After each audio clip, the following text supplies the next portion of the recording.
আসসালামু আলাইকুম। আজকে আমরা চলে গেলাম আমাদের বাড়ি থেকে অনেক দূরে একটা খামারে কিছু কোয়েল পাখির ডিম সংগ্রহ করার জন্য। ইফতারের পরপরই আমরা রওনা হলাম ডিম সংগ্রহ করার জন্য। আসলে গ্রামে অন্ধকারের রাস্তার মধ্যে রাতে হাঁটার মজাই আলাদা।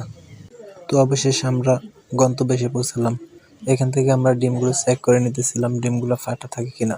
ফাটা ডিমগুলো ডিম ফোটে না, ওগুলো নষ্ট হয়ে যায়। তাই আমরা নিজেরাই চেক করে নিতেছিলাম ডিমগুলো, ভালো ভালোগুলো নিতেছিলাম দেখে।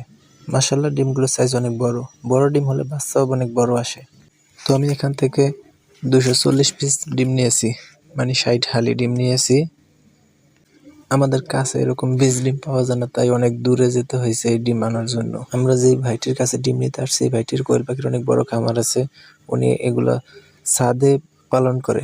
তো আমরা ডিমগুলো চেক করে নেওয়ার পর ভাইয়ের খামারে চলে গেলাম ছাদের উপরে। মাশাআল্লাহ এখানে অনেকগুলো বাচ্চা ব্রুডিং করা হচ্ছে, দেখতে অনেক কিউট। আমাদেরকে দেখে বাচ্চাগুলো অনেক দৌড়াদৌড়ি করতেছিল। সেখান থেকে আমি একটি বাচ্চা হাত দিয়ে ধরে তারপরে দেখলাম। ধরতে অনেক ভালো লাগে, ছোট ছোট বাচ্চা তো, তাই আমার জন্য সবাই দোয়া করবেন। সবাই ভালো থাকবেন, সুস্থ থাকবেন। আসসালামু আলাইকুম রহমতুল্লাহি ওয়া বারাকাতুহু।